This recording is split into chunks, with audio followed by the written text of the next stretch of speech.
Pour notre zone à Alléluia, beaucoup mais corrélation ezani na makambo azoluba par rapport à la situation que le pays connaît aujourd'hui.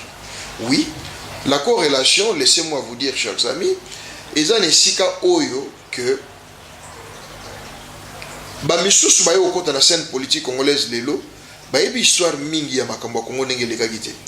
Nga nazo repérer histoire à lelo, bobo sanate que to komaki na moment moko na parlement ezaki sur na pouvoir te. Parce que tout était dissous, parce que bon voilà, pouvoir est dissous comme pouvoir mo tika la nzela. To kota ki na ce qu'on a appelé au conseil parlement de transition. En réalité, il est issu de la conférence nationale souveraine. Conférence nationale, objectif est là de retracer l'histoire pour le dialogue et la réconciliation entre les Congolais. Et ça, c'est makambo yo tozo kutana nango lelo awa. Ba dialogue zo sala ma awa. To yo suka bon parce que zo yo kanate ba sali au conseil parlement de transition à la tête c'était à l'époque monseigneur Monsengo Lelo cardinal respect papa. To bandi ba manœuvre ya ba gouvernement. Il y a eu des tractations au Salamaki, bato ba utaki na union sacrée de l'opposition, ba kene ko négocier na batu ya mouvance présidentielle, c'est comme ça qu'on les appelait, hein, MP, les majorité présidentielle, lobby alaki mouvance présidentielle. Basali Issor est allié, union sacrée de l'opposition est allié, ba musu ba bimagi kuna parmi les ténors, on avait respect, Jacques, et pas aux Jacques Matanda, qui avait brillé dans les travaux de l'opposition. Il y avait vieux Bakiba Samaliba, il y avait grand frère logo Lambert Mende, il y avait Bazé Belé. Mais nakati ya buzo ba transition où il lekaki ba premier ministre ba lekaki to koma une étape moko il y a ce qu'on a appelé les forces politiques du conclave, c'est-à-dire conclave moko salamaki o ba sengaki dialogue moko pour na koluka issue FPC et ce botali lelo ba sali FCC. À l'époque il y avait FPC, force politique du conclave. Le lot basali FCC où ils allaient front commun je crois pour le Congo quelque chose comme ça là et réunir na opposition na pouvoir. Ce qui nous ont na trace moko trace wana ali eloko yo il y a au fait constitution elle qui soit en vogue parce que quoi qui même avec avènement il y a conférence nationale souveraine. Le long na Congo, en réalité, constitution, n'a yébité place dans les nous travaillons sur base d'accord, il y a Saint-Sylvestre. En tout cas, dans mon collègue, le long, nous avons l'émission.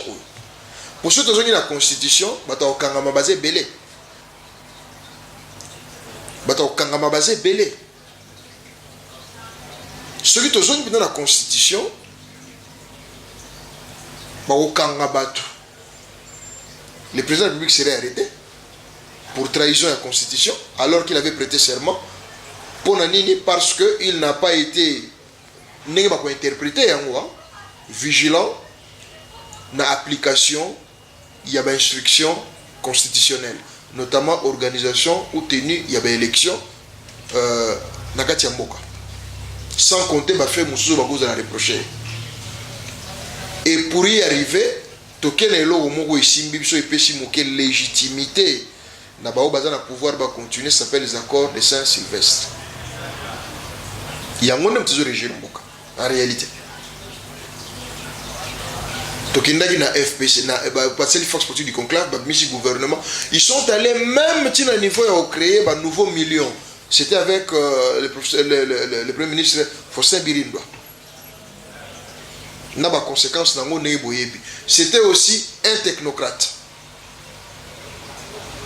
Parce que Bobo Sanate et Birindwa, c'était aussi la plateforme, il sort et allié, les cerveaux. Nakata police.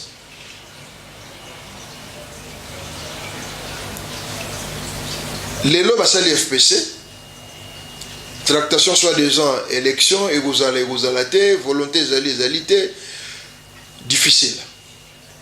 mais tout ça toujours dans la même lignée, il y a histoire. C'est-à-dire que si nous ne faisons pas attention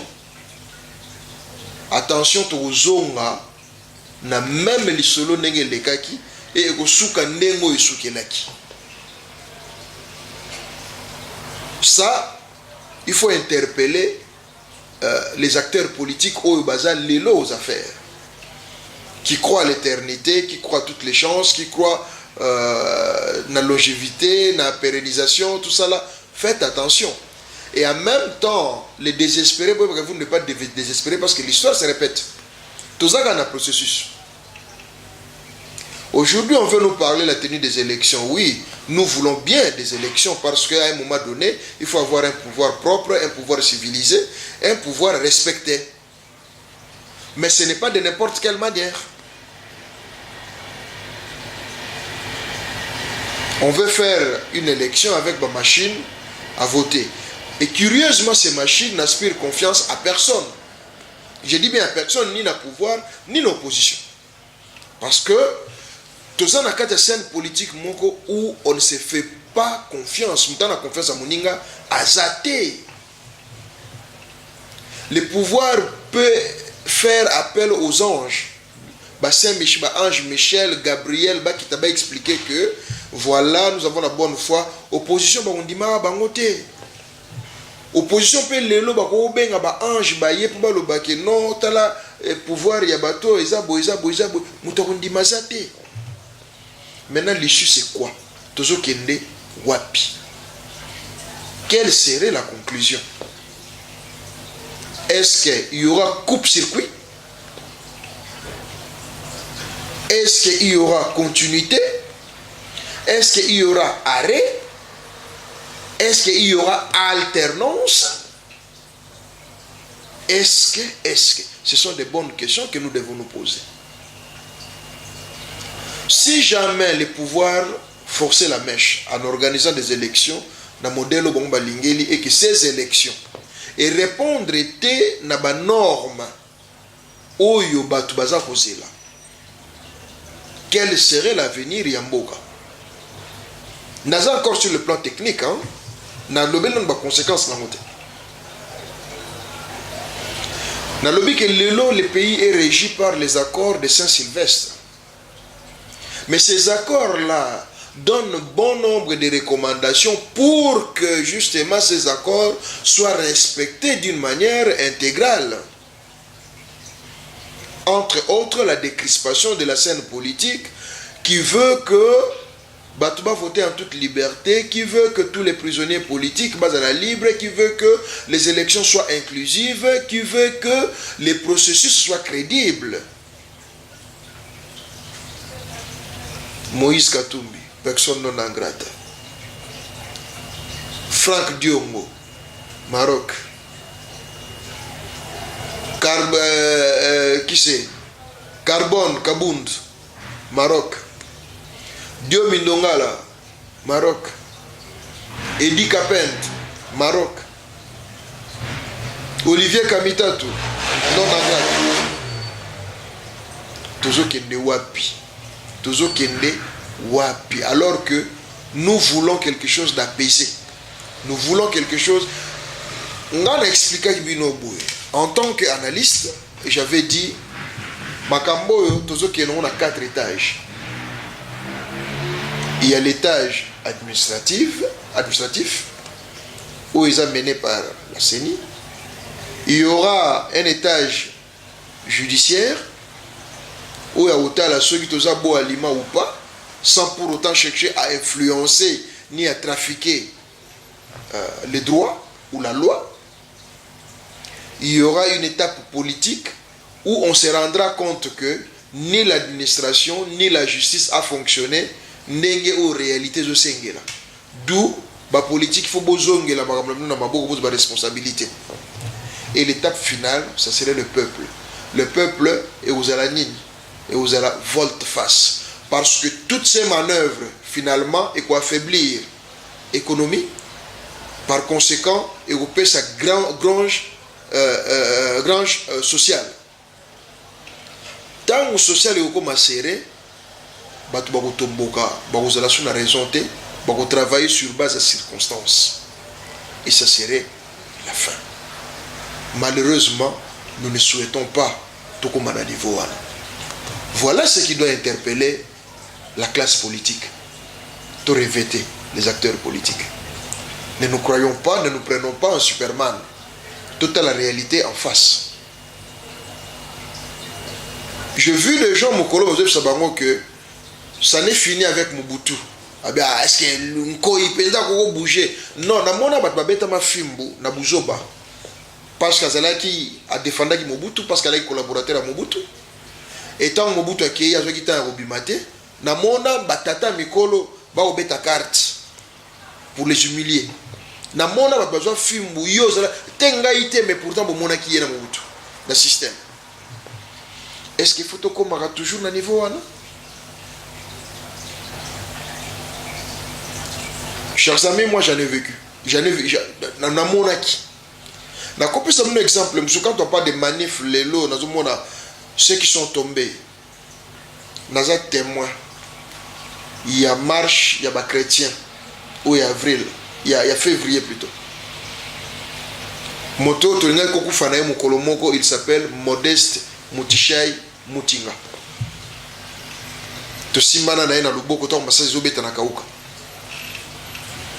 J'ai animé la marche, moi, Augustin. Kobanda, si j'ai bonne mémoire, parce que les gars qui parlent de l'avenue université, Kobanda, Axia, Hôtel Lafayette et Alaki, à niveau ya Bongolo, c'est moi qui ai animé. Nazara souvenir ou bien. Na banze moto yembaki na yebra bien. Na ce moment-là. Na premier front, il y avait moi, le vieux Motinga, respect papa. Tangouana, il était le patron, il y a la presse rouge parce qu'il y avait le potentiel, il y avait grand frère Nanga Gabriel Mokia, Lelo, Abmi Lelo, Aza Lelo, parce que Mokia à l'époque, ce fut un grand homme d'affaires, avec un journal Les Diplomates. Il y avait Salongo, Elima, tout ce qui suivait là. Et imprimerie à les potentiels et qui na commune à Makala juste à l'avenue université sur l'avenue Kianza. Les bureaux c'était sur aussi les longs, il y avait une université, je crois sur l'avenue si j'ai bonne mémoire Massimanimba ou quelque chose comme ça. Pas ne pas confondre avec Massimanimba Matongé. Il y a Massimanimba Nangaba, juste en diagonale de l'hôtel Lafayette. C'est là où était le bureau à les potentiels. Donc attention à bao bozo le balelo. Attention à ma grande gueule. Toi ba osay la ba signe de temps. Et vous aider biso to comprendre comme moi mingi. Et ba oyo ba yebi histoire za kana sonité ko tuna.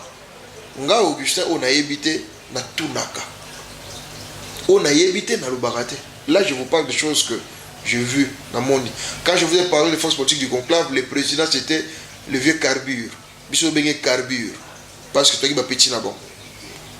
Batu bayebi na kombo mandungu bulaniati so benge ve Carbure yem taki président FPC na un père il y avait le vieux père son âme Baudouin Banza Mokalai, il y avait le vieux Kikatangima, il y avait le vieux Bochard, hein, pas Bochard c'est-à-dire vieux Nabisonani Boufassa Djema, et il y avait un professeur Kombo Kimenga Naibisouté, qui 4 vice-présidents. Ou on a eu maintenant un père. On a compris une structure na niveau fédéral, il y avait Kisombe, il y avait les vieux Ponzi, na niveau Tokiti, il y avait Rogo. Bon, c'est de l'histoire, c'est pour dire que on a été aux côtés de Jean Bernardin, Mongol Diaka, paix à son âme, ce vieux qui a beaucoup travaillé, maintenant il y avait Zénon, qui lui ont entouré aussi, il y avait Jean, professeur, je crois, Moulumba ou Nebisouté, qui sociologue, qui dirigeait son cabinet, Moulouma, je crois, professeur Moulouma. À la présidence d'un maréchal, il y avait beaucoup de noms. Oh, parce que Nazo le Bafal, je dis, Makambo, on a Yebi, on a Monaki. Donc, tout c'est l'attention. Bah, désespéré, beau désespéré. Bah, trop assuré, beau, la modération, il y a makambo bozo sala parce que c'est une histoire eza ko mama bat bazo mona et ce n'est pas que ce bazo lobate boleki bango non attention la roue tourne. Chers amis, j'ai bien voulu qu'on s'entretenir na bino na ndambo makambo yo. Le temps viendra où yo to solango à long et à large. Puis na ko expliquer où nga na yebi nyonso te moke nga na yebi, c'est juste inciter aussi ba yebi mingi, ba ya ko bimisa so mingi na obiso to yebi. Portez-vous bien.